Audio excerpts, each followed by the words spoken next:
Nea skates over to Falls City Park, searching for her friend Casey, but doesn't find her. She skates to her home, and her mother says she's in the Narrows handing out water bottles with a grassroots organization calling themselves Life Drop. Life Drop? The Narrows? What's Casey gotten herself into this time? You know Casey, probably some Save the Bees organization that just doesn't understand the way the world works. No such thing as the American dream anymore, only the corporate dream. And the corporate dream and the American dream ain't the same thing. She's read about the Narrows, supposed to be the poorest and most polluted district in Falls City. Maybe it's because it's the poorest that it's also the most polluted. Maybe it's because of corrupt yet legal policy against those who can't afford the big lawyers to change or challenge the corrupt policy. Paper mills, car factories, toxic waste facilities, all dumping on the land and water. A few politicians set the dollar price to poison the environment, and an entire community of blue-collar workers pay the price, the ultimate price, with their health and lives. Nothing new, same old, same old. The fat cats and the bureaucrats keep doing it because they can. So long as there's money to be made in poisoning the world, someone will be there to make it. That's everywhere. Every city she ever read about, and Falls City ain't no exception. She used to care, but then there was too much to care about, and so she decided it was easier not to care anymore. Funny how that happened. All she cares about now is skateboarding and finding the impossible place to tag. Whatever. Maybe she'll find something to tag in the Narrows. She skates down the street following Upper Falls River toward the poorest and most polluted district in Falls City. What are you and the moms doing? Nea approaches Casey and several middle-aged women handing out water bottles and cases to local residents. Casey turns to Nea. What are we doing? Anything we can to help. Nea laughs and nudges Casey. Let's go to the park. Casey nudges her back. Not today, Nea. This is important. Another day. Nea watches Casey and the other women handing out water to the poor. How many kids at home? 3? Okay, here's a dozen bottles. 4? Okay, take an extra container. When is our water going to be safe? Well, the hell if I know. Is it dangerous to shower? To do the laundry? How bad is the water? Pretty bad. The water is killing our children. We need a center to treat the poisoned. Nea listens to all the talk with horror and disbelief. She's never really had to think about something as basic and essential as water. And now, she's thinking about water. Polluted water. And the poor in her city. They're saying it's the worst case of Minamata disease in the country. She doesn't know what that is, Minamata, but it sounds bad, real bad. What's Minamata? Casey looks upset or disturbed as she hands out another container of fresh water to a resident. It's what happens when people are poisoned with mercury. Nea sighs, feels for the residents, but knows shit happens and there's just not much you can do about it. We can't save the world, Casey. What's a few containers of bottled water gonna do? Casey freezes and gives Nea a look she doesn't quite understand. It's a moment before she responds. Yeah, well, maybe we can't save the world, Nea, but we can sure as hell make it a little bit better, and that's good enough for me. Can't save the world, but we can make it a little better, and that's good enough for me. Nea thought about Casey's response the entire night as she researched the horrors of the Minamata disease. Deterioration of motor skills, walking and speaking degenerate, random convulsions, paralysis, children born with twisted limbs, all permanent side effects of mercury poison. Mayor cut a deal with a beverage company. They rerouted good, healthy water from a clean lake for a bottled water facility that bought the rights to the water and connected the Narrows to the old river system. They thought no one would notice. They thought it wouldn't be that bad. They thought wrong. When mothers began losing their unborn children and everyone began to lose their hair, 50,000 residents began to notice. They noticed. They complained. but no one did a thing. Business as usual. Nea takes a deep breath and releases it slowly. She's never really had to think about water, and now that's all she's thinking about. Come see this creepy abandoned factory I just tagged. Casey shrugs. I have no time for your ego. Ego? What are you talking about? Casey shakes her head. Big deal, Nea. Your name on a ruined wall or whatever. Who cares? Why not stand for something? Say something. All that time and energy just to say you tagged a scary place? Whoopee, big fucking deal. Nea scrunches her face. She feels under attack. What's going on with you? Casey shrugs. I don't know. If you'd at least piss off a tyrant, you would have done something with your art, if that's what you want to call it. Nea doesn't say anything. She doesn't know what to say. She takes her board and heads down to the Narrows. She stares at the overgrown and abandoned factories lining the river. They came, they profited, they left. It's so stupid and it's so simple. You poison the water, you die. No money or power or law will change that.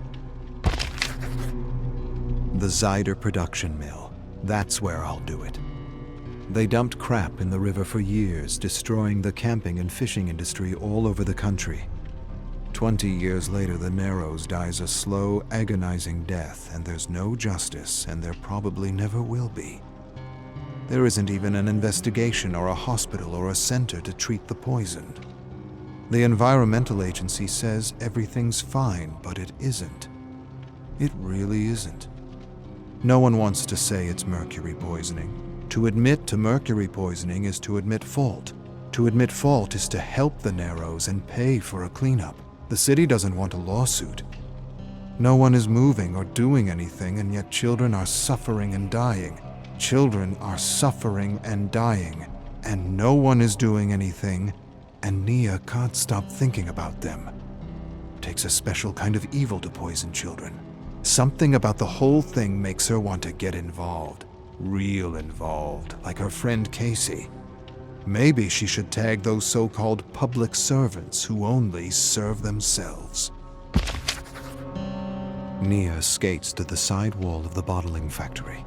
They make glass and plastic bottles for fresh water and dump their chemicals and poisons in the river.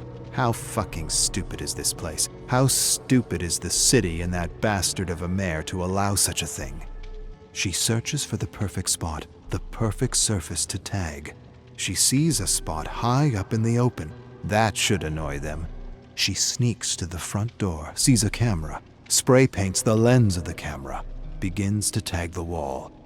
They poison water to provide bottles for good water. Absurd, ridiculous, unbelievable. Nea finishes her good work with time and paint to spare. She searches the premises and finds a large white garage door. Smiles. Perfect. She'll tag her name nice and big for everyone to see. That ought to piss off a tyrant, as Casey says. The cause is actually getting to Nea, and she wishes her art would piss the factory and the city enough for them to clean up the river. Wishful thinking. They came, they profited, they left. Left an entire community poisoned. Gotta be laws against that, and maybe even a death sentence for those who knowingly poison children. So you tagged their building. Big deal. Means nothing. You got your name out there. That's what you did. But what does that name stand for? Nea doesn't know how to respond to Casey. She's never really attached a message to her street name like others. It's just not something she thought she'd ever do. It's not about a message. It's about art. Casey says art is the message. Art is rebellion. Some call it preaching. Who said that? Who made that up? The corporations, Nea. Of course they did. Get artists scared of using their art, of saying anything against their abuse, and they win. Centuries ago, artists protested tyrant kings, and those tyrants did all they could to own or stifle their art through fear of poverty or fear of death. Nea, kings still exist. They do, just in different ways. Today, the kings are CEOs, and their kingdoms are corporations, and some are good kings, and others not so good. And the not-so-good ones have found other ways to keep artists in line, scare them in school, tell them not to make a statement, tell them to stand for something, appeal to all, just entertain and inspire, but don't say something. Don't be political. Nea, everything is political. Not to say something is to say something. Turning your back and ignoring corruption is a choice, a political choice of indifference. Nea sighs.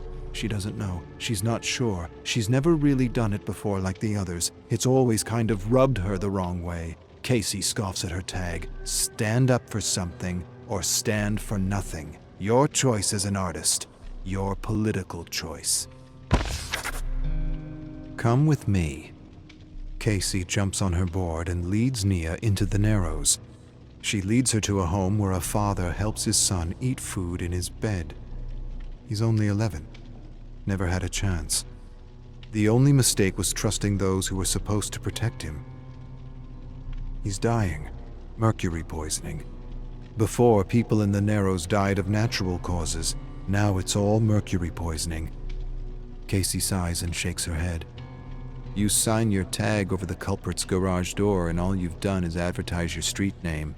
I heard your bullshit about not using your tag for a cause. What's the use of a tag then? What's the use of a voice if you ain't gonna say anything? Ain't gonna stand up for something? Art is an act of defiance, not an act of profit, not an act of fame. Say something, Nea. Let the world know what's in your heart. Someone just might listen and do something. Lend your voice to the voiceless. Not rebel without a cause. Rebel with a cause. Nea thinks about what Casey said as she lies in bed staring at a glass of water. Casey's right, and Nea remembers a time when she wanted to say so much as a street artist. Somehow that got stamped out of her. She tries to remember how it got stamped out of her. The only thing she can think about is school. No messages, no politics, nothing. Just inspire and entertain. Yet corporations have messages in politics. Politics of selling. She remembers being told not to use art for politics. Yet who does that benefit? Kings. Tyrant kings trying to own voices or stifle voices by creating an inner self-editor that begins in school. Keep politics out of it. Keep politics out of it. Everything is politics, even the act of trying to stay out of politics. Politics. Fucking corrupt mayor. Bastard didn't just switch good water for poison water. He sold the good water to a corporate king. Absurd. Ridiculous. Unbelievable. She never heard of such a thing. No one should own the rights to water. No one. Water belongs to everyone, to all living things. Nea stares at a spray paint can on her dresser. She thinks of something to say. Something to make people stop and take notice. For the first time in a long time, she doesn't care if it's a message or a political statement. Screw her high school art teacher who made her feel insecure about making statements with her creations. Water is health. Water is strength. Water is a human right. Water is a human right. A basic human right.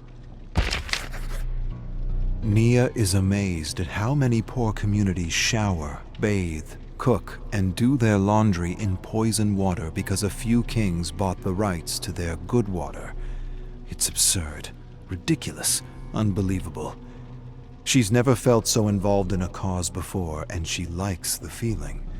Possibly her first cause since school tried to stifle her voice with fear of making mistakes, of saying something, of having a message, of going against the corporate dream. Not the American dream, the corporate dream. Nea surfs the net and reads about the kings and their scramble for fresh water all over the world. She's happy to read it's not going so well. In every country where these tyrant kings tried to own fresh water, they were kicked out by the people. Yet these stories are difficult to find. Kings losing battles to peasants is rarely breaking news or news at all. almost like the kings want to make sure no one gets inspired to fight against them as they desperately scramble to buy up all the water they didn't poison. They want it all. They want to sell it, and they don't want peasants getting in their way. Water is everything. Owning water is like owning life. Owning water is deciding who lives or dies. And that's what the kings and the mayor did in Falls City. They condemned and poisoned an entire community and did nothing to help them. And did nothing. Nea hopes in a higher justice, one that can't be owned or bribed, and she swears she'll turn the mayor's new luxury car into a work of rebellion. Can't change the world, but you can make it a little bit better. A little bit better. That's enough for her.